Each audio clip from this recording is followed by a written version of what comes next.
Dawn from hello. Thank you all for being here. We're just going to take a quick minute and go around the table and introduce ourselves, and then let you folks online introduce yourself as well. And then we'll go into the design review training, get through that. And those of you that are guests, you can feel free to leave. And then we'll go into our regular meeting. Hopefully we'll get out of here by not too late. So I'm Carol Palmer, Chair of the Canby Heritage and Landmark Commission. Jennifer Giller. Brianna Adada, Associate Planner, City of Canby. Tyler Nizer, Economic Development and Tourism Coordinator for the City of Canby, and also the Staff Liaison to the HLC. Ron LeBlanc, and I'm on the commission. Can everybody hear I'm Vice Chair. Thanks, Doug. Hi, Brian. Hi. You want to introduce yourself as you walk in? Sure. I'm Ryan Potter. I'm the planning manager for the city. And the folks online. Joy? And Joy Sears, I'm the restoration specialist for the State Historic Preservation Office. Thank you. Emily? Hi, everyone. I'm Emily Guymont. I'm an attorney with Beery, Elser, and Hammond, and the city is contracted with my firm to serve as city attorney. So that's how I'm here tonight. I'm acting as your city attorney. Thank you. And Don? Good evening. I'm Don Hardy. I'm the planning director for Canby. Great. Okay, everyone. In front of you, hopefully you have the design review training outline. We're going to start with that. And Joy and Emily, you are invited to butt in anytime you want, especially if I say something that's incorrect. So let's start off with, I thought it would be good to just have some basic terms out on the table. So we know everybody probably knows this, but we have a National Register designation, and we have one National Register site here in Canby, and that's the Knight House. We have a local landmark designation, and that is, we have 5 of those properties in Canby. In some states, they have state designation properties. We don't have those in Oregon. The criteria for being either on the local or the National Register site is the property should be 50 years or older. Now, there's always exceptions to the rule. It must possess adequate historic integrity. It must have historic significance. And this is only in Oregon. It has to have property owner approval before it can be put on either the local or the National Register. And just because it's on the National Register doesn't mean that it's subject to some sort of national oversight in terms of design review. So if the property owner wants to make an alteration, it has to go to some higher body. That actually all of the design review stays local unless the property owner has chosen to use some of the federal dollars under some federal programs, and then they get very much involved. Historic zoning overlay. Every property that's designated also has to go through a process here. It's sort of it's just basically kind of formal, but it's pretty normal, not any big deal. You have to get a historic zoning overlay in addition to getting the HLC to approve the designation. And the Heritage and Landmark Commission is a quasi-judicial body. And I thought it would be really good for Emily to maybe talk about just what does it mean to be a quasi-judicial body?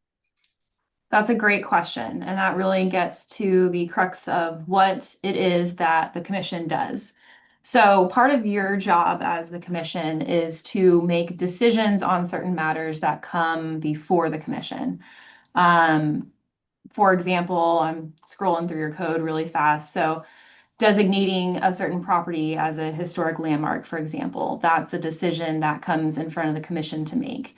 And when the commission makes a decision on that topic, you're making what's called a quasi-judicial decision. And what that means is that you're taking an application that someone submitted because they want to do something with a property or a small set of properties, and you're looking into the existing code requirements to see whether that application meets the existing requirements in the code. So you take the application and the facts on the record, because you conduct a public hearing as part of this. So that includes testimony and a staff report and things like that. And based on the facts, you determine whether the application meets your code's requirements. And so the focus is really on those 2 components: what's in the record, what facts are in the record, and then what does your code say those facts must satisfy in order for you to say yes. And if they don't satisfy them, you have to say no. And on that end, the important thing here is that all your decisions, yes or no, must be strictly confined to the criteria in your code. You can't make up new regulations. You can't, ignore certain criteria. You're stuck with the code that you have at that exact moment in time. To change the code would be a legislative process, which is different than the quasi-judicial process, in which I imagine you would advise the council on, but it would be the council's ultimate decision. So that's quasi-judicial in a nutshell, and I have 50 billion more things I could say about that, but I understand we're moving through this introductory topic, so I'll hand it back to Carol there. Okay, thank you, Emily. That was great. So design review is one of those quasi-judicial times where we have to sit in judgment on what the property owner has asked for. And design review can be everything from moving a building to just something as small as a new signage. So, I mean, it covers a whole range of items. Variances. I wanted to talk just a little bit about variances, and it's a good thing that we have Joy here because she is one of the important people that we need to know in terms of variances. In the code, it says that historic property owners can get variances, but it doesn't tell you how. And for the longest time, I wonder how you get a variance. Well, I finally found out the answer was Joy. She is with SHPO, and if we had a property owner that came to us and said, the county or the city is telling me that the code says I must do XYZ, but if I do XYZ, it's going to damage the property. Joy's the one we take that to. And you want to talk a little bit about what you do with that, Joy? Sure. So for properties either locally designated or on the National Register, there is a caveat in the state building code that allows for historic designated properties to get variances for certain building code things for historic items that are already existing that can't be modified or shouldn't be modified as part of their maintaining their historic integrity. Case in point, I can give you in the city of Woodburn, their old city hall is listed on the National Register and was rehabilitated using our Main Street Revitalization Grant money. And they are looking for a variance for their historic staircase, which they've restored as part of the reuse and turning the city hall into apartments. And so I can write letters of support. Usually these requests come from the city building inspector. Sometimes they come from the owner or the city, depending on who's being involved in that. But I can write letters of support supporting that historic materials or historic elements not be modified. Because sometimes they can be close to code, but it might not meet the total intent of the code. But to change those would change so much of the property that we'd be really concerned. So I write letters of support supporting those variances for those historic items to go forward as part of state building code for permitting. Thank you. One of the stories I love best is the one about the Oaks Park roller skating rink, and which is to get it repaired. It was in a floodplain and it wouldn't meet code, and you were able to get it put in, restored within the floodplain. So that was a great story. So certificate of appropriateness, that's something you just need to know about, that when someone comes before the planning director or before the Heritage and Landmark Commission, depending on the size of if it's a minor issue versus a major issue, obviously it comes before us. One of the things that has to be issued before they can get a permit from county permitting, which is all of our permitting, in case you didn't know, it goes through the county. They have to come with their certificate of appropriateness that says basically, we've reviewed it, it's okay, you can go ahead and issue permits. So I thought it would be important for everyone, if you're not familiar with this, to understand the process, because from an HLC perspective, a lot of what happens we don't even see. It's only in certain instances it comes to us, but it's good to know what the property owners are going to have to go through. So the first thing they do, if they're following the code, is they contact the planning department and schedule what's called a pre-application meeting. And I'm not sure exactly if the meeting happens first or if you ask that the detailed explanation of proposed alterations. If you ask for that before the pre-application meeting, or if you can sometimes have the pre-application meeting and then ask for those things to come later. We usually ask that they bring as much information as they can. So Okay. most pre-apps, they have a good idea of what they have planned. Right, okay. And sometimes what happens is they go to the permitting office first, thinking that's where they should go. And if the permitting office is on its toes, they look and see if it's got a historic zoning overlay. And if it does, then they'll refer them back to the planning department. So that's how that works. And this is just a list of what the owner has to prepare before that meeting. So the drawings, the map, exterior materials they're going to use, they need to bring all of that in. It's a lot of work. So at that point, what the planning department should do first thing is pull the designation application. If this is a historic property, you want to know what it says there, because that's where your facts are that tell you what's the historic, still has historic integrity. In many properties, there are portions maybe that don't have historic integrity. You want to figure out what are the applicable standards under the Secretary of the Interior. And then you want to review all the application documents. So at the pre-application meeting, I believe this is where the planning department determines, is this standard maintenance, or is it a minor alteration, or is it a major alteration? Standard maintenance covers a lot of stuff. If you actually look at our code, some of the examples are replacing your gutters, replacing your roof. Those are considered, keeping the building up to date. Now, even though they're doing standard maintenance, you wouldn't want to replace the roof. Still has to meet replacement still has to meet Secretary of Interior standards. So if it's composite shingles, you still have to use them. Cedar shingles would not be something that we would replace probably, but that's probably a code violation. I'm not even sure. Joy, do we ever get variances for people to replace cedar shakes with cedar shakes? Or is that even something anyone wants to do anymore? Yes, it is. Sometimes we do those, but it's becoming rare. Okay. And it's usually shingles, not shakes. Shakes are rough and split, and shingles are cut and smooth. Okay. Oh, wow. Okay. They're not interchangeable. Okay, super. Minor alterations. These are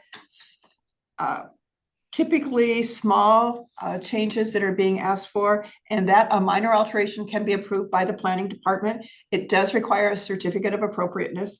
But again, if that small change, say you're replacing posts or some fascia boards, still the design still needs to be compatible with all the standards in this Secretary of Interior standards. Major alteration is what comes to, if the planning department determines it's a major alteration, then it comes to the Heritage and Landmark Commission. So that's finally when we get involved. This is called a Tier 3 review, sign review. And so there's a lot of work for the property owner. And I think it's really important that we all be conscious of how much work they put into this. First of all, they have to send a letter to all the property owners within 500 feet of their property to let them know that this change is going to be taking place. And then they have to hold a neighborhood meeting. So they have to find a place to hold a neighborhood meeting and invite those folks in the letter to that meeting so that people in the neighborhood can ask questions and clarify and get more information. Then they, of course, they have to prepare testimony for a public hearing, and they have to attend the public hearing and testify. Now, many times, I want to just back up for a moment. At that pre-application meeting, if the planning director or planner determines that this is a major alteration, it is highly likely that they will recommend that the applicant consult with an architect, because an architect that has some experience with historic preservation projects, because when you get into the Secretary of Interior standards, it's pretty, it just helps to have a professional there who knows what they're doing on your side as an applicant. So the planning department has to post a notice of a public hearing. They have to arrange for land use action signage to be set up at all the posted sites. You've probably seen that around Canby every once in a while. Prepare a staff report for the Heritage Landmark Commission to consider.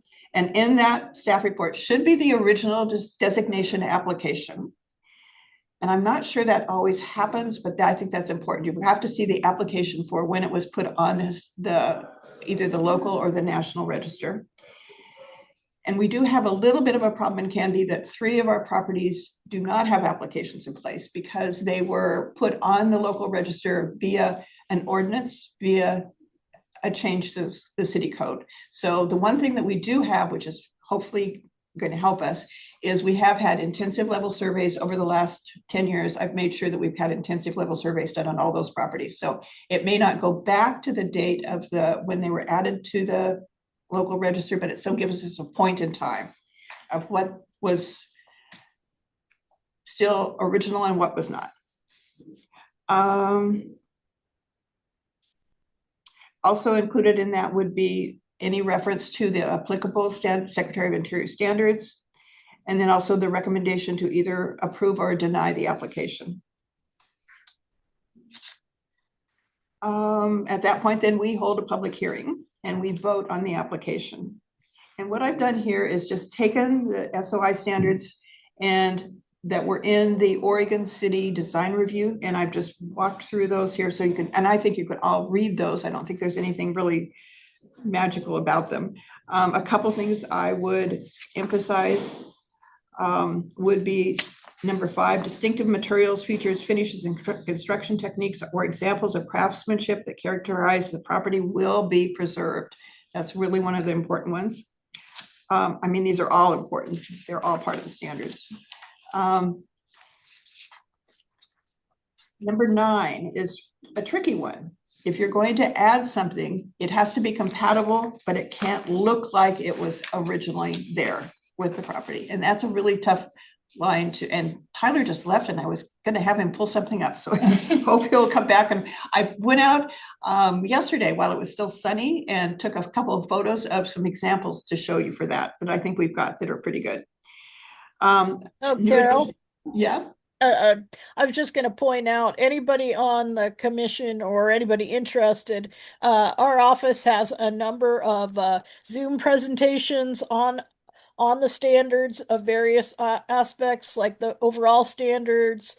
The last one that I did was on additions and alterations. So covering 9 and 10 on the standards, and we've got those online, and we can share those links if you can't find them on our website. Okay. Okay, good. Thank you. Hi, I'm sort of late to the party. Hello, I'm Olivia. We've got 4 folks online. We've got City Attorney Joy is on right in front of you there. She's Shippo. Okay. And then Don Hardy, our planning director, and Ryan Potter, who is our planning manager, and Brianna Adada. Adada. Good, So thank you. sorry to come in so late. I thought I was on time. Yes, you're great. I thought I was sick, sorry. So, Joy, I put some discussion items down here and I purposely set them aside because I really want to talk to you about them. We have some properties that have interior spaces that have no historic integrity left, which is pretty typical of most homes that are over 50 years old, and also very typical of some public spaces that get, revised and reused a lot. And one of them is our city hall, our historic city hall. It has been remodeled so many times on the interior as the city grew and shrunk and whatever. And so my understanding on that, and the reason I'm asking you is because I get different opinions from different people. And so I really wanted to make sure I have a really clear understanding, and I want everyone here to have a clear understanding, is if we're talking about an interior, alterations to an interior that has lost its historic integrity, that is not anything we get into, correct? We stay away from it. Correct. Yeah, typically you'd be doing just exterior items. It is fairly rare in Oregon for interiors to be locally designated or nationally designated, or recognized, I should say, in that aspect. Good to know. The other thing I didn't see in didn't jump out at me was the idea of sightlines, that when you are doing something like, say, adding a shed or adding an addition to the back of your home, one of the things you want to take into consideration is it visible from the public right of way? And that's correct, because I didn't see that when I went through. So public right of way to myself and the National Park Service is anything visible from the public right of way. So sidewalks, alleys sometimes, but typically sidewalks and the public right of ways. And that doesn't mean just across the sidewalk or from the sidewalk to the property. Like if you have a corner property, that basically has two primary facades. So you've got two and maybe all three sides or four sides of a property that are very highly visible to the public, and so it makes it more complicated, and you know have to be more sensitive about any of those changes that you make to those exterior items, and sightlines, especially for putting on rooftop additions, comes into play with anything under 4 stories. Usually can't take a rooftop addition without being highly visible. So we don't typically do rooftop additions for anything or recommend them typically for anything under 4 stories or under. Okay, and I'm thinking solar panels, for example, you'd want those on the rear of the house if it was not visible. Not highly visible elevations, typically. That is the case. The city of Portland recently has modified theirs, and they are a little more flexible with those. And I believe some of the other jurisdictions are, but our standards would be yes, for them to not be highly visible, especially not on southern elevations or primary facades. Cool. And then one of the ones I've seen people go back and forth about, my understanding is we don't tell property owners what color to paint their house if they're designated. Yes, I would highly recommend you not get into the what color can I paint my building argument, because it is very personal taste, and also taste change, and what is popular in one decade may not be popular in the next decade. I am more concerned about them, is it being maintained? Is it something that's been painted? It should be painted again and being maintained. If it's something that hasn't been painted, like masonry, do not paint it, even as much as HGTV will believe that, you should paint everything masonry white, especially if it's brick or black.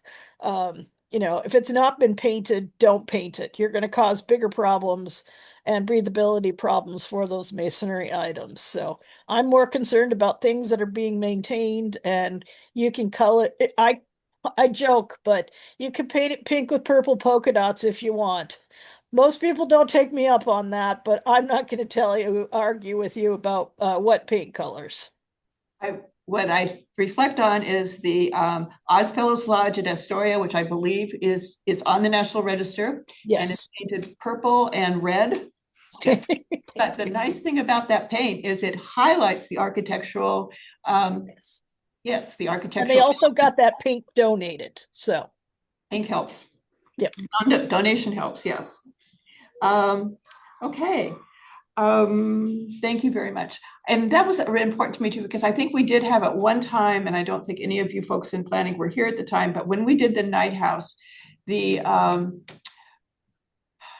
what the recommendation was from the staff report was that the order was to paint the building white. And that was why I was a little confused about that. Why do we have that in an order when it's not in the criteria? So I just wanted to make sure we got that out there.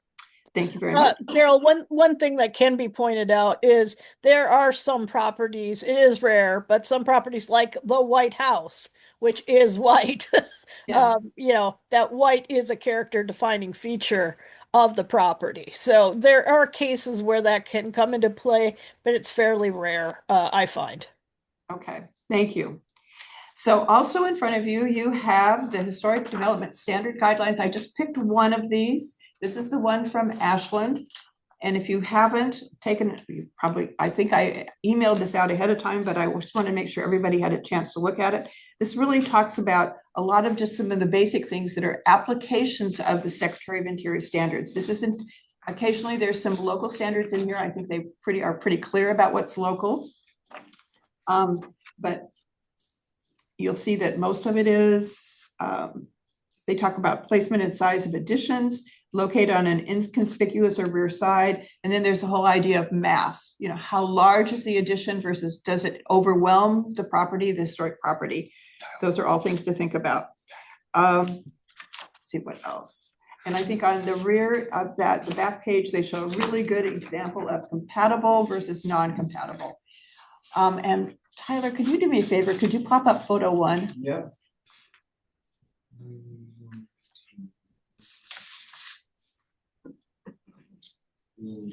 That one, right? Yeah. Okay, that's photo 2. Go back to photo 1. Photo 1 is the side of the church before the addition. I decided to go out and take a few photos just so I could show you some examples right here in town. That's it, right there. You got your marker right above you. Nope, wrong church.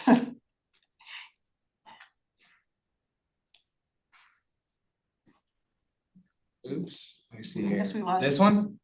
Yes, that's it. Okay. That is the Canby Evangelical Church over on Township Road. You probably all have driven past it 1,000 times. That's a side view of it.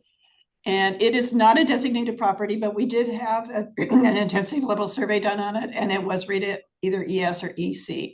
So now you can go to the next photo of that, which is that. Yes, that is an addition. Now, the nice thing is, there's sort of a line there as I was looking at, it's like a cap line that goes down. So you can see where the original church is, and that's where the addition is. And the fact that the roof line is lower, it's the same shape, so it doesn't detract, but you can tell that this is not part of the original building. And that's what we want, is we want something that's doesn't look like it's a mini-me of the original building, but it looks like it doesn't detract. So, and this one is also, yeah, it's compatible. And then let's look at the next one, that one. This is in the public right of way. You can see this. I'm standing on the sidewalk right here. This is the Pioneer Chapel. This is also, and you can't see the roof line, which is too bad, but this is also the same kind of thing where they've added on, but it's very clear. It's set back a little bit. It doesn't follow that same line, but the roof line is exactly the same. So it is, and it's got the same sort of siding on it. So again, it is, I consider it to be compatible and, but not a replica. So what's the next one?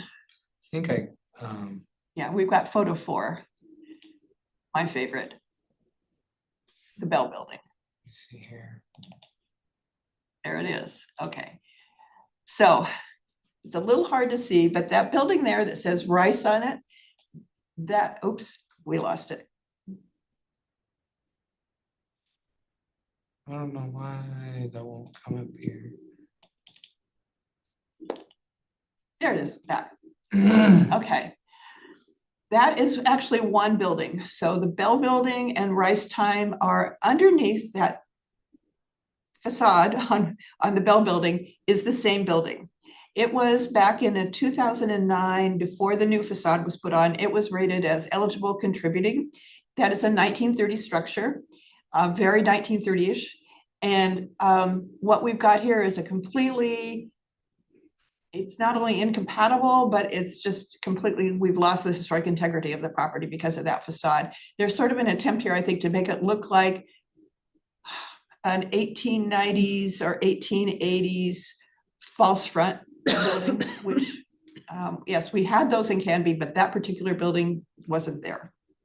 So that's something, the kind of thing that we wouldn't want to approve. Now that property isn't designated, so the property owner can do what they want with it. But I just thought it was a good example of something that's incompatible.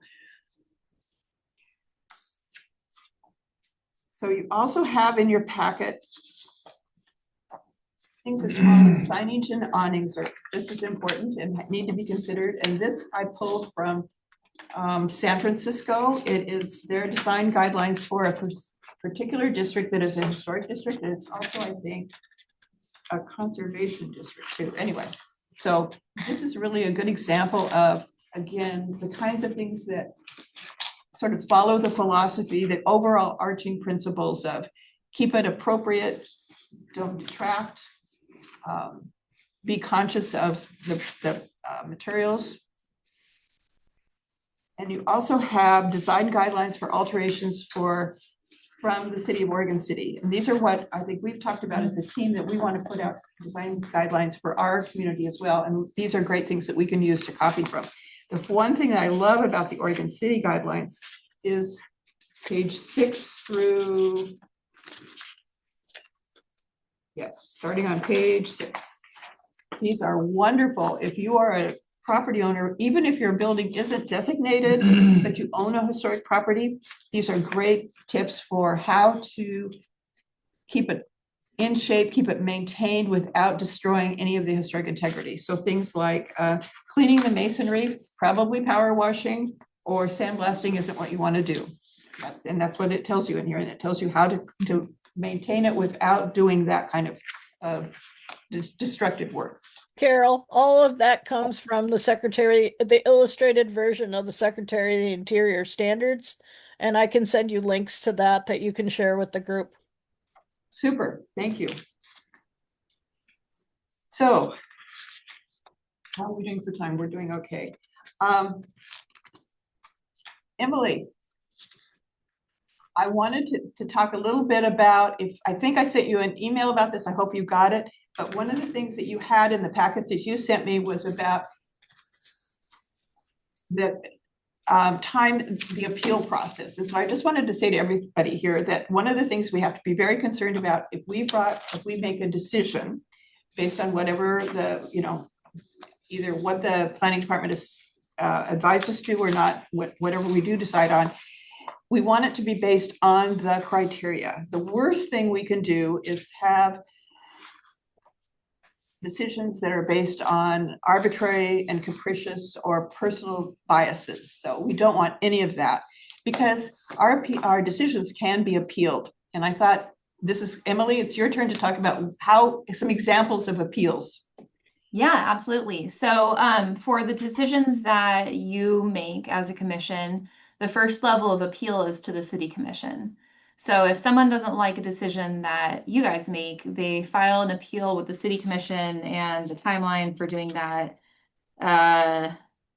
is within 15 days of your decision. And so there's another chance for that person to get the outcome that they want at the city council level. If the city council then decides in a way that someone doesn't like, the next stop for an appeal is up to the Land Use Board of Appeals, in the event that what you make is a land use decision. And it sounds like it most likely would be, but maybe there's some cases where it wouldn't. And the Land Use Board of Appeals is an appellate body. It's made up of, I think, 3 commissioners that hears appeals of land use decisions. And it's a whole process. It's not quite like a trial because it doesn't involve, bringing in witnesses and that sort of thing. But it does involve a lot of staff time and legal costs to make that happen. And once the Land Use Board of Appeals gives its decision, that decision is generally final. There are some grounds that someone can appeal that decision up to the Court of Appeals, but limited grounds there. So it's really, really important that, and I think Carol was going in this direction, that the decisions that this commission make are based on the facts in the record and through an application of the criteria already in your existing code. And so there are some ways where you can make a decision that falls a little bit short of those 2 very important standards. On the code side, you could decide to, or inadvertently, fail to address criteria in your code that must be addressed. So if your code says that your decision shall be made on the following lists of criteria, if you disregard one criterion, then you haven't met the code standard. Or you could apply criteria outside of the code, which is also a problem and grounds for an appeal too. So that's the code side. There's also areas to run into trouble on the fact side. So, the decisions you make involve a public hearing process that involves opening a hearing, hearing a presentation from staff about the application, receiving public testimony from interested members of the public and perhaps the applicant themselves, having the opportunity to ask staff questions, and then closing the hearing and deliberating on the matter. And it's important that your deliberations and the decision you make are confined to those facts on the record. And the reason is it's important that every person who's involved in this process has the opportunity to know everything that you are going to make your decision on and has the opportunity to address that information should they like to. So any fact you consider must be on the record. And one way where folks can inadvertently consider facts that are not on the record is through something called ex parte contacts. And that's when you, as part of your decision, meaning the way that you vote on a certain matter, consider some piece of information that's not reflected on the official record. Maybe you read a social media post about the application before you. Maybe you read a news article about the application before you. Maybe you went and visited the property subject to the application. Those are all potentially ex parte contacts. They stop becoming unlawful ex parte contacts if you take the simple step of just disclosing on the record at some point in the process that you read that article, you read that social media post, you went and walked over to that house. All you have to do is say that and then say the substance of whatever that information was. So I read a social media post that was opposed to this application because of this. And that gets that information on the record so that your fellow commissioners, so that the applicant, so that members of the public all have the opportunity to address that. And I'll pause there for questions about ex parte stuff because it can be a little complicated. I have a question, Emily. So suppose that something comes up that is ex parte or, yeah, let's say it's ex parte, and the public hearing has closed. How does the applicant stand up and say, whoa, that was not, how do they respond to that? What's the process for them to respond? Because I've been in a situation where a decision was made, and I literally was out of order when I stood up and said, if that motion goes through, we will withdraw our application. That's a good question. So information that you receive outside of the record stops becoming an issue, is not an ex parte issue, if you've already made a decision. So if you've already voted and made your final decision on something as a commission, and then later that night you read a news article that contains a little bit of fact that you didn't know beforehand, that's not a problem because you've already made your decision.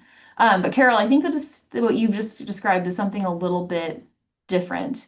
And in that case, whoever your presiding officer is, Carol, that's probably you as the chair, can reopen the public hearing. It's just kind of a matter of parliamentarian process right there.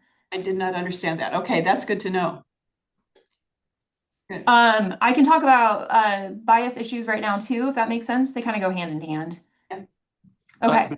Before you do, I have a question on ex parte. Yeah. If we do have a hearing, are you going to be at the hearing?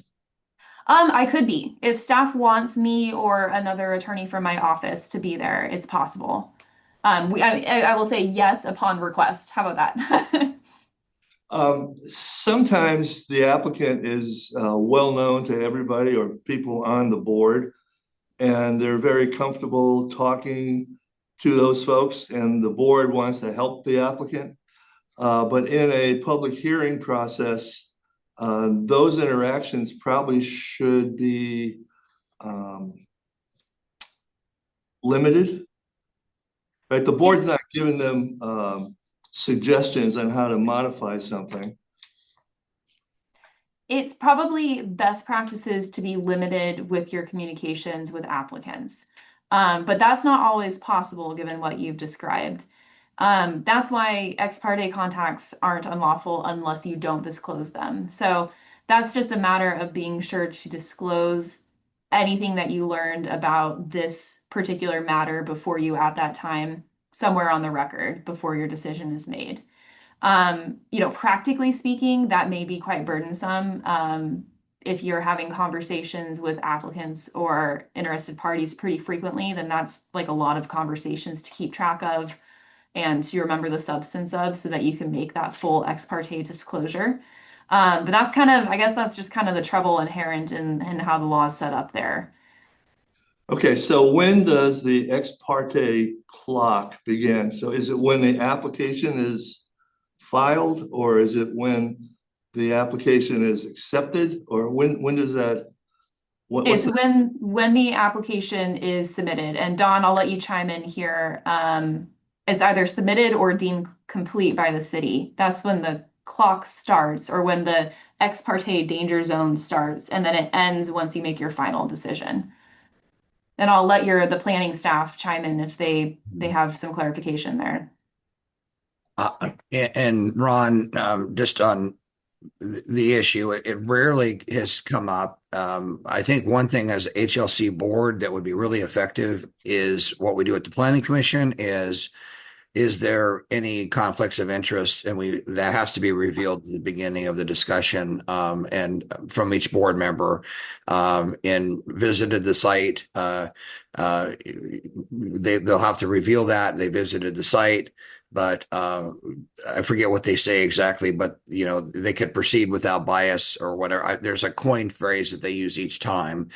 And so we go through that exercise just because of that. We've had one case in the last 5 years that I think was clearly on, there was definitely some issues regarding that, where a planning commissioner didn't get called out on this, but it was one that obviously they had spent considerable time with the appellants, and they added information that was not on the record, which is the beginning point for another serious breach of the issue. Is it has to be of the record. Now, historic preservation is a bit different because there's the parameters around that are a bit more confined. So you're not dealing, land use has a general parameters that are a bit broader. These are a bit more defined, but that was the only case we had. But I would say that everything that Emily said is, I agree with that.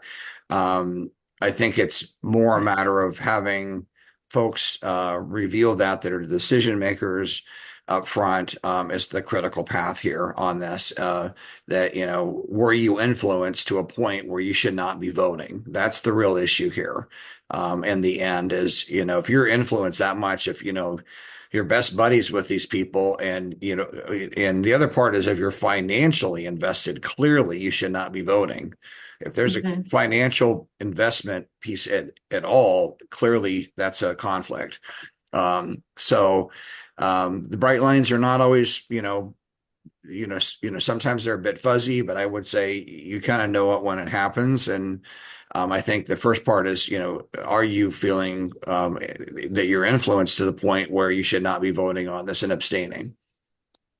Yeah, Dawn, you brought up three great points there. First great point is, when in doubt, ask your staff for guidance. There's no problem with asking for assistance, running scenarios by staff, and staff is very knowledgeable, and they also know when they want to go get an opinion from a lawyer too. So there's so much assistance there. You don't need to be making these calls by yourself if you're not comfortable doing so. The other 2 points that Dawn brought up are the other two things that I'd like to talk about are bias and conflicts of interest. And Carol, I know we're getting close on your estimated time. Do you want me to, can I do that real fast, or should I hold this one? Please, I think that's important. Okay. So issues of bias are, it's kind of, bias in this context is a little bit different than what we use bias as colloquially, but bias in this context is the condition of making a decision based on something other than the facts in the record and the law. And that means you've made a decision because you like the applicant. You made the decision because you don't like the applicant. You made a decision because you have a perspective on some policy matter that is not part of or relevant to the facts or the law that should apply to your quasi judicial decision.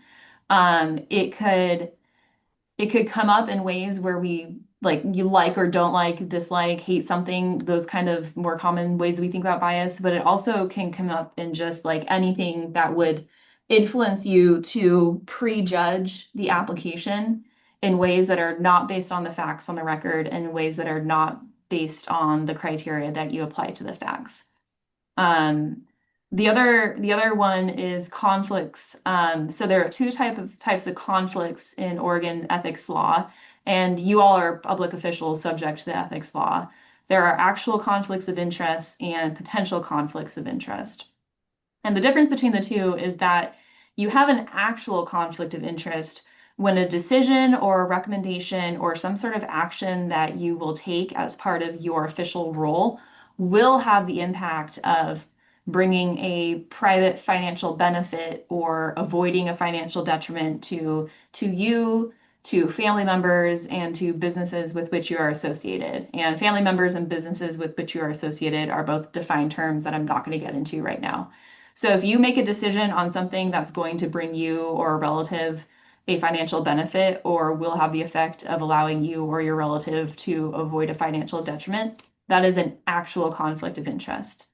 And in that case, the law requires you to announce the actual conflict of interest on the record, explain what it is, and then say, and I'm abstaining from this vote and from this discussion. The law does not allow you to participate in a discussion or a vote on a matter with which you have an actual conflict of interest. So in your quasi-judicial hearings that involve a public hearing, this would look like you, as soon as the public hearing is opened, saying on the record, I have an actual conflict with this matter because my brother is the applicant. And for that reason, I am abstaining from engaging in the conversation and I will not be voting on that matter. And then as kind of like a good image practice, we also recommend just removing yourself from the dais and maybe sitting in the audience so it doesn't look like you're out there participating. So that's an actual conflict of interest. A potential conflict of interest is any decision, action, recommendation that you take in your scope that could possibly have the effect of bringing to you or your family a financial benefit or allowing you to avoid a financial detriment. And when you have a potential conflict of interest, the law allows you to vote on the issue, but you still have to declare it on the record and explain what it is first. And you're not allowed to participate in the discussion. So that would look the exact same way that it looks for the actual in the context of your public hearing. Public hearing's called, you announce it on the record. Let's see, what is a family member who's not necessarily, okay, so how about this? I have a potential conflict of interest with this application because the applicant may soon become my brother-in-law or something like that. So may potentially become there's something in the process, an engagement perhaps that makes it so that that person may become a family member. There's your potential. Don't participate in the discussion, but you can participate in the vote. And I know that's procedurally complex, so I will pause there for questions.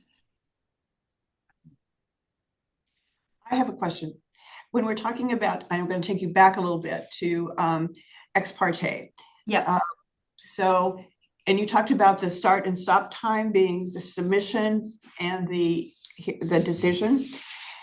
So it would be really common if I'm wandering around town that if somebody who has a designated property would approach me and talk to me about what they're planning to do. And I'd probably give them advice and say, if you're going, this actually happened. The chair of the Canby Historical Society, which they have got an application in now to build a shed on their property, we ran into each other and she told me that they had lost their lease on one of those storage units and they were going to build their own. And the first thing out of my mouth was, for Pete's sakes, don't go over and buy one of those prefab ones on the corner because you really need to be thinking about, you know, all of the rules of the Secretary of Interior standards. You are a designated property. That means that whole, it's not just the historic zoning overlay covers the whole property. So I just basically had a long discussion with her about the do's and don'ts and what I would recommend in order to get approval. Mhm. So, and that was before they'd submitted anything. So I would feel like I would need to declare that if I was in a hearing. So here's why you're feeling that. That technically is not an ex parte contact because all that contact happened before the application was submitted. But that could go towards bias, right? So you have knowledge of information that's not going to be on the record, which is your contact with them before the application was submitted. And the concern that you're experiencing is that maybe you got to divulge that because you don't want it to look like something or the other. So that's the perfect bias storm. Not that you're biased, but that implicates bias. And so the way that you cure that is to disclose on the record. You can always disclose. You'll never get in trouble for disclosing, even if it's something that you don't need to disclose. Disclose on the record and then say something along the lines of, despite this, I am able to still make a decision based only on the facts in the record and the criteria under existing applicable law. Cured. Thank you.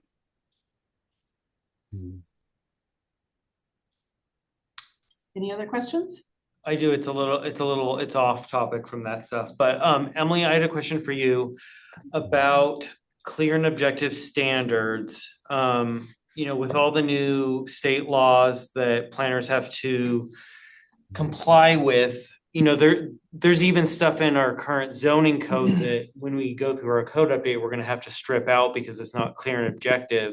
Mhm. With this particular process, the planner does have a role, at least in the filtering of whether it's a major or intermediate remodel, or I'm not using the proper words, but even if we're filtering, we're kind of implementing the SOI, what are they called? Secretary of Interior. Secretary of Interior standards, which are very not clear and objective. So is there a conflict there for staff? That is such a good question, and I'm really glad that I brushed up on my clear and objectives law before coming here. There is a carve out in the statute so we have a statute that says that I'm going to actually read it to you. Only clear and objective standards regulating the development of housing. You have to have clear and objective standards for the development of housing. Right. Another section of that statute that says that does not apply to development in historical areas designated for protection under your historical development or historical protection code. Okay. Now, to get you a more precise answer about the exact contours of that carve out, I'm going to talk to one of my more specialized land use attorneys here, and I'll have them get back to you. Oh, thank you. Thank you. That's great. Thank you. Thank you. And Rob. Emily, just a slight bent on that discussion. Please, yeah. Which I love Ryan's question. And part of that is getting to the standards that we have in our current code. And there is grayness in this process. I mean, that's part of there is discretion more so than there is in most of our land use applications. I'm just acknowledging that. A couple things, and like the most extreme version of like where we've been at in terms of like where someone was not following the rules on the old city hall and how that all kind of played out in that process. And I don't think it is inappropriate on a major alteration to require an historical professional. I'm not sure if you can meet the criteria if you can't speak the language of this. And as planners, the other struggle I think we have a bit here is most of us as planners did not take a bunch of art history classes in college. And because this is a pretty specific area and field, we relied heavily on that for that old city hall where it started as a code violation. They blew out a set of doors. And the city actually was about ready to go legal on them, the contractor, and then they came forward and they really did a nice job in the end. But we did require them to have a professional architecture historian to justify those criteria, which I also think helps the HLC board understand this, because it is highly technical in its nature. So that the first question is, could we ask for that without having that explicitly in our code? And then secondly, in your opinion, maybe this is another feedback loop here for you. What sections of our code do you feel are insufficient before we start looking at maybe other examples and other codes? I mean, is it sufficient now? And we put the onus on an architecture professional on a major alteration. And I'm not suggesting we don't tweak the code, but it is a question that I think needs to kind of help sort this out as to how far do we go with this as in that process. And that professional did end up explaining, here's the character of the building. And section 9 of our code, in particular, that one piece, I was reading this while you were going through everything.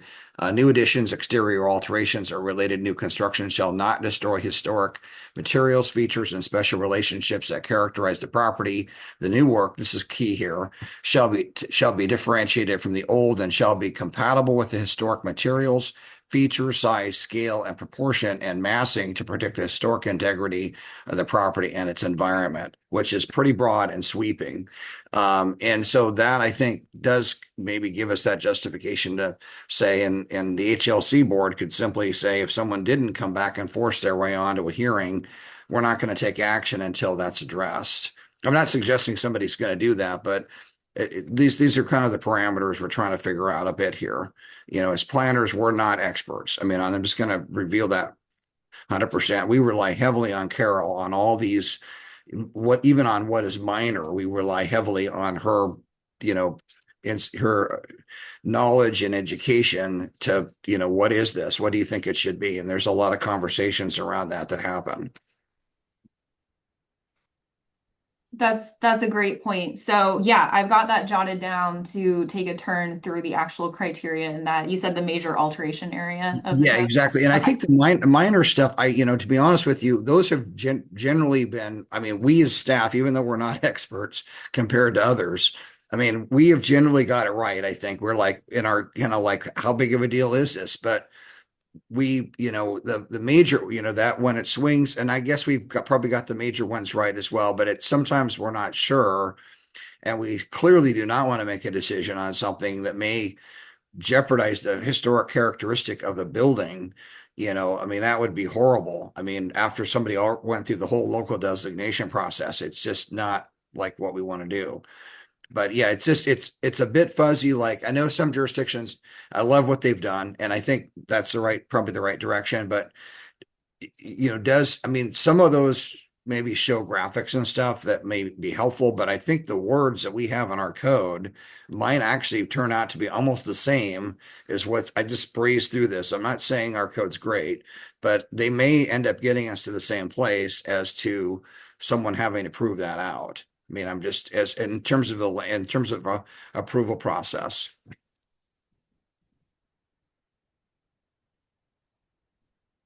Just some thoughts. I mean, there are again, yeah. many other jurisdictions that have went through this, and if you haven't, you definitely look at what I think City of Salem's got a good breakdown of what it falls into the minor category and what falls into the major. I think it's a table if I remember right. Talking to Jake Morris or Kimberly Fitzgerald at the City of Salem preservation section would be helpful, I would think. Thank you. That's great. And that would be, if that part would be really helpful. I mean, the minor versus major. I mean, we do have a list, but that would be awesome. I think that would be really helpful. Yeah, definitely reach out. Yeah. Okay. Thank you. Anything else from anybody?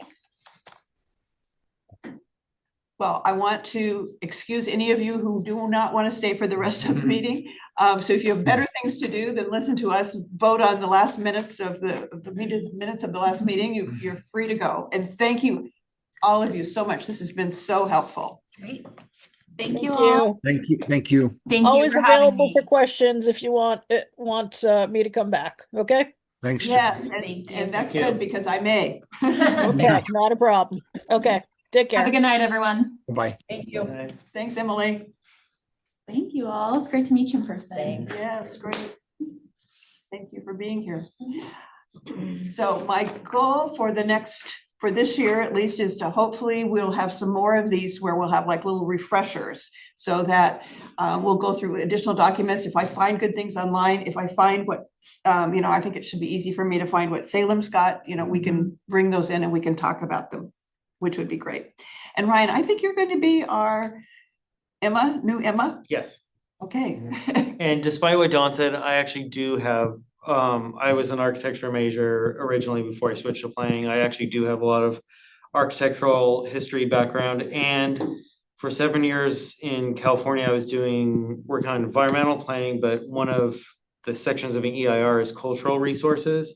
And I actually used to do those chapters. So usually there was a technical report that someone like you did, but I would adapt it into the environmental documentation for a lot of projects. We worked a lot in Pasadena where there's a ton of beautiful architecture. Yeah.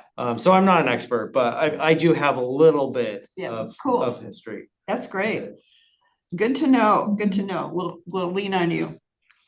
Okay, I've even forgotten what the rest of me. Oh, the first thing, approval of the December minutes.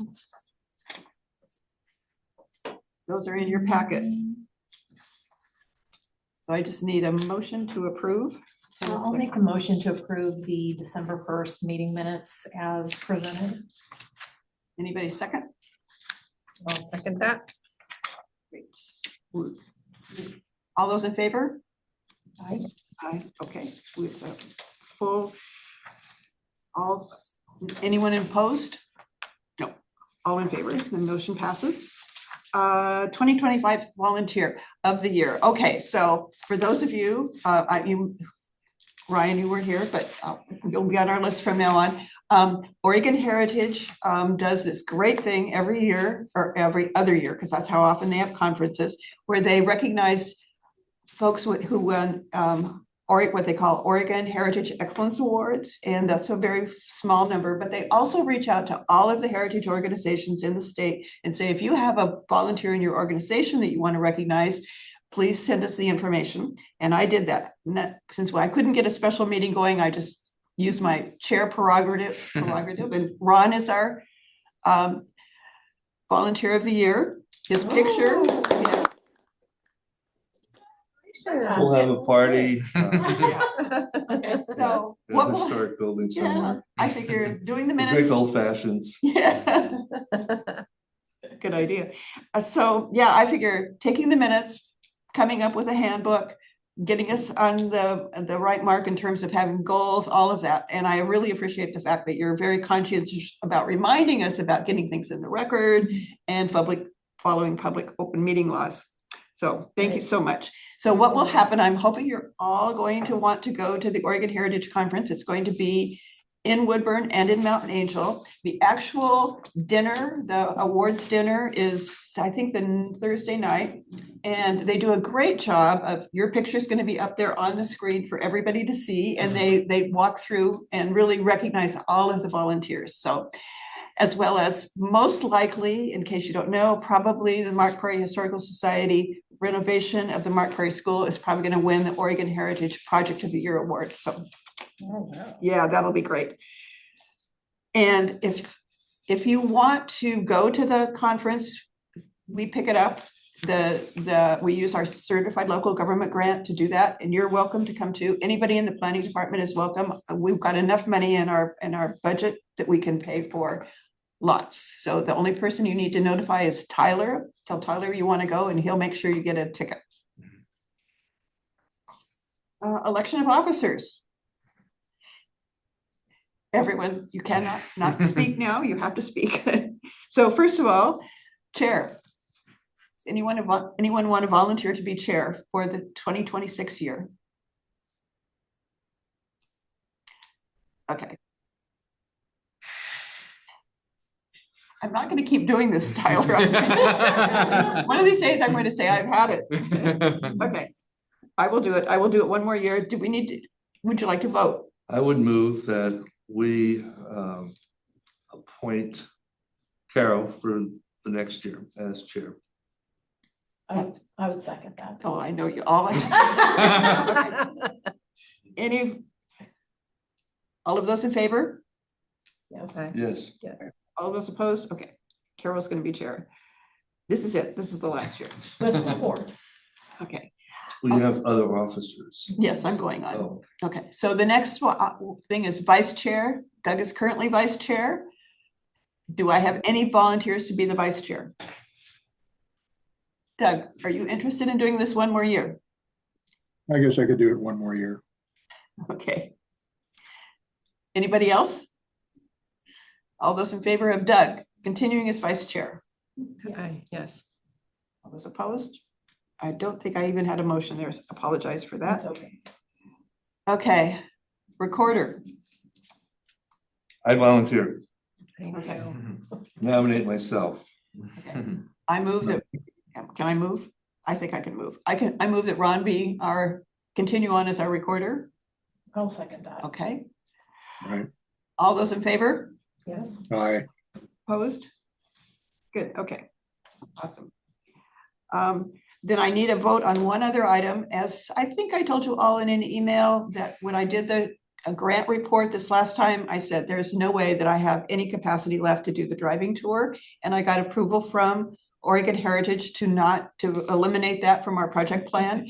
We'll still be spending all the money because we're doing brochures up the wazoo, right? Mhm. Yeah, okay, I'm looking at Tyler saying, keep getting those brochures printed.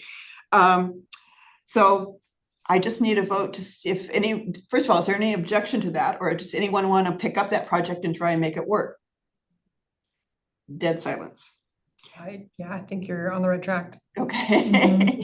Can I get a motion to, I'll move to delay until further, till we have money? yes, And and time. resources. Yes. Okay, sounds good.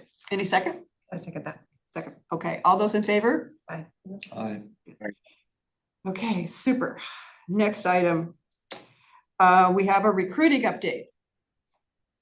Want to talk about your? Yeah, so she possibly was gonna be here tonight, but she had another meeting in Oregon City. Cindy Jeske, who is the president of the Clackamas County Historical Society Board, showed interest. We worked together in Aurora in the antiques world. She is interested in coming on potentially. They had a meeting at 5. She said, I'll try to get there tonight, if I can, to meet everybody. That is a possibility. The only sort of cog in the wheel with that is that their director meeting is on the first Monday of the month at 5 p.m. So if she were to be on both of those, because she's, for all intents and purposes, gonna stay on that, we would be possibly looking at seeing whether we could accommodate that and change the day of the meeting for that. And you have more information? Well, yeah, so I went to Maya to say, what are the other dates that we could use? And was it first Tuesday? Do you remember, Tyler? I think it was. First Tuesday. The first Tuesday. Second Thursday and third Thursday. Yeah. Okay. Those are the open slots. Does anybody have problems with Tuesdays or Thursdays? I think Tuesdays would be great. I mean, but Would that be at the same time, 5:30 to 6:30? Yeah. If it was 5:30 to 6:30, I think I'm okay. Okay. So this is all contingent on whether that's something that actually happens, and if. So you can go back and tell her that we are Yes. flexible and just check Yes. those dates? Okay. Yes, And then we can make a decision yes. to actually change later. Mhm. Okay, cool. Wait, if you do it that way, then this meeting will occur on the first Monday in March. If we change the meeting date tonight, then she can just come to the meeting. Well, We can't change the first meeting date in March Why? because like a whole consulting firm's going to be here that night to do. Oh, Well, We would be looking okay, okay. probably a couple of months ahead Okay. because we would have to go through the process of Which getting. takes She'd have to- forever. she'd have Yeah, to go through the we'd have to application. go through an application. I mean, this is just kind of the very dipping our toe in the But water. letting her know that it's flexible It is in the my day. That was version the of first the Red thing, because Hot it doesn't make any sense movie. for her to Repeating the pursue same being thing on the over board and if it's a hard and I'm fast sorry, I rule for forgot. that. That's okay. How many So- vacancies do you guys have? We have 2. And then she as- lives in town in Canby. Yeah. So, And then the other thing on the recruiting update is I have the name now of a teacher. I can't remember who all was here when we talked about this before, but the teacher at Canby High School who teaches a class on sort of like life after high school. So if you're going to go to college, these are the things you need to know and do. Or if you're going to go into the trades, this is the things you need to know and do, helpful hints. And of course, having a city commission position on a resume, whether you're applying for a job or looking to get into college, is a really good thing. So I have her email address, yes, and I am going to send her an email and say, can I come and speak to your class? See if we can get some people. I think she has a class of 60 people. So I said, somewhere in there is a hot prospect, I'm sure of it. Okay. Who is the teacher? Barbie Madeira. Okay, we talked about changing the meeting date. Okay, we've done that. The last thing, March meeting is March 2nd, so it's a month from today. It will be in the city council chambers. It will be, pardon? Willamette Cultural Resource Associates will be here. They will be doing their reporting for the intensive level survey, which I have a copy of that now, and I think some of you do too. And I just threw this into the packet just because I wanted you all to see it. The press release I'm gonna put out, and I need to add something on there about virtual meeting too, so I've got to do that, and then I'll get it to you. I need to get a logo on it. Can you pop Yeah. a logo onto it for me, a city logo? Perfect. And then I'll send it out. And then I'll also create something and send it to you along with a photo so that we can get some things posted on social media. We're going to open it up and invite as many people in the community as want to come, let them know that this is an opportunity to ask questions. And also, if they want to sign up to be on the Heritage and Landmark Commission, we'll have a table set up in the back so that we'll have our brochures there. We'll have a sign-up sheet. If you're interested in more information, want somebody from this organization, from our group to call you and give you more information or help you find more information about your property. And also, I really want to take the Oregon City, I love these. The how to maintain your property. I think this will be a great handout to have back there too. So if anybody owns a historic house and they want to know how to maintain it, these are some good tips. What time does the meeting start? 5:30. Okay. And so, yeah, so I just want everybody to be prepared, and it may be helpful. I may ask if one of you might even, before the meeting starts, just to get there maybe about 5 minutes early, so that if people are coming in, we can point them to the table and they can sign in and do whatever else we need them to do. So. Do you need the room arranged a certain way?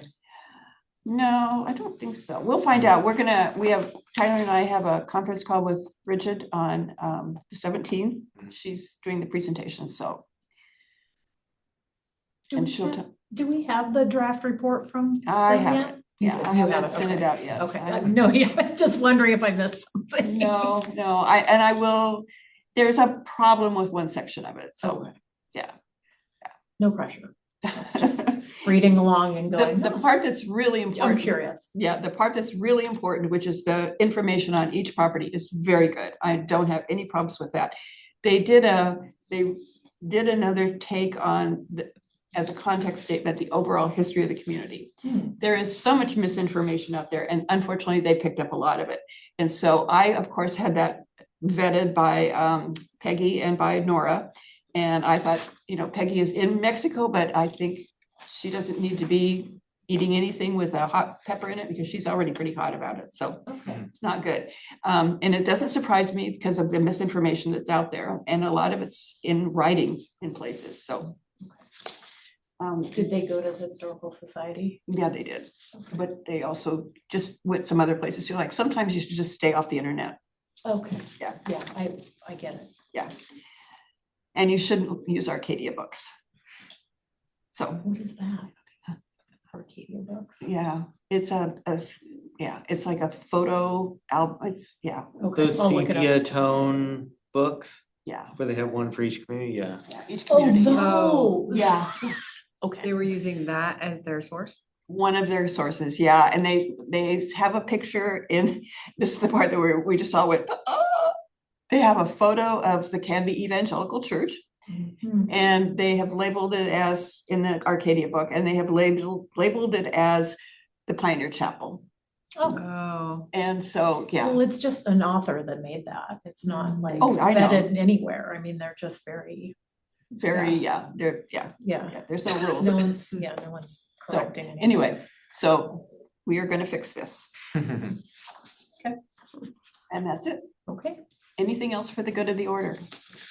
Can't think of anything. Thank you, Doug. Thank you, everyone, for coming. Okay. Bye. Oh, the meeting's adjourned.